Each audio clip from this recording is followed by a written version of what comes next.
அனைவருக்கும் வணக்கம்.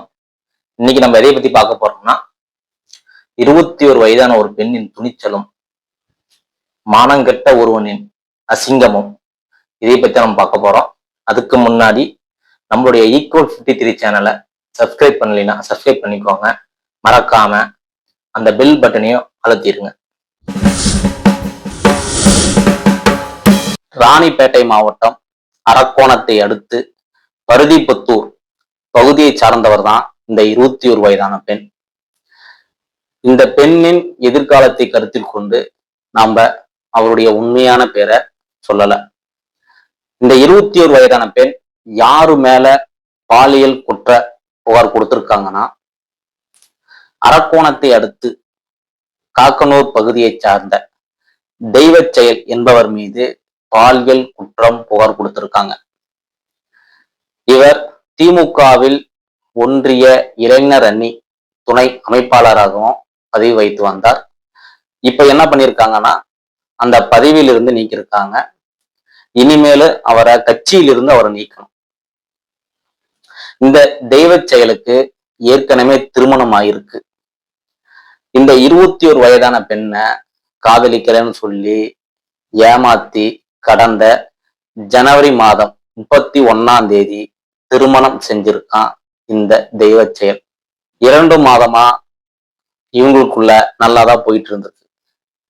அதுக்கப்புறம் தான் இந்த தெய்வ செயலின் உண்மையான முகம் என்னன்னு அந்த பெண்ணுக்கு தெரிய வந்திருக்கு. இந்த தெய்வ செயல் என்ன பண்ணிருக்கானா, திமுகவில் உள்ள முக்கிய பிரமுகர்களுக்கு இந்த பெண்ணை இரையாக்கணும்னு நினைச்சிருக்கான். இந்த விஷயம் அந்த பொண்ணுக்கு தெரிய வர அந்த பொண்ணு கடுமையான எதிர்ப்புகளும் தெரிவிச்சிருக்காங்க. தெய்வ செயல் என்ன பண்ணிருக்கானா, என்ன நம்ம சொல்ற பேச்ச கேட்க மாட்டேங்கிறாங்க, அதனால என்ன பண்ணிருக்கானா, டெய்லியும் கொடுமைப்படுத்துறது, துன்புறுத்துறது, பயங்கர கடுமையான தாக்குதலும் நடத்தியிருக்கான் இந்த பொண்ணு மேல. ஒரு காலகட்டத்துல இந்த 21 வயதான பெண் என்ன பண்றாங்கன்னா, அவன் பண்ற கொடுமையை தாங்க முடியாம ஏப்ரல் 5ஆம் தேதி தற்கொலைக்கு முயற்சி பண்ணியிருக்காங்க.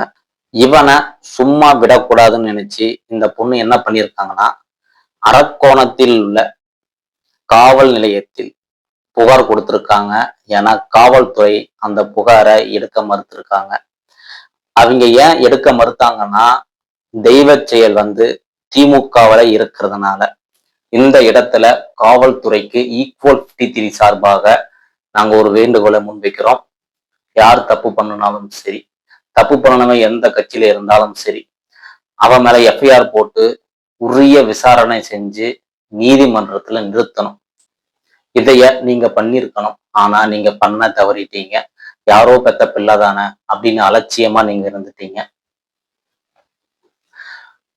ஒரு இடத்துல, ஒரு காவல் நிலையத்துல ஒரு காவல் அதிகாரிகளை என்ன பண்றாங்கன்னா, மத ரீதியா, ஜாதி ரீதியா, கட்சி ரீதியா தான் செயல்பட்டு இருக்கிறீங்க.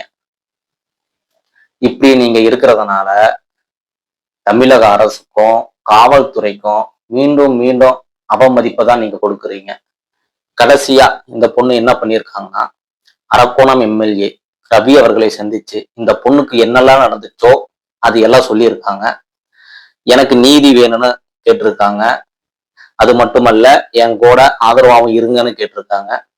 இதுக்கு அரக்கோணம் எம்எல்ஏ என்ன சொல்லியிருக்காங்கன்னா, இந்த பொண்ணுக்கு நீதி கிடைக்கும் வரை ஆதரவாக இருப்பேன் என்று உறுதியும் அளித்திருக்கிறார்.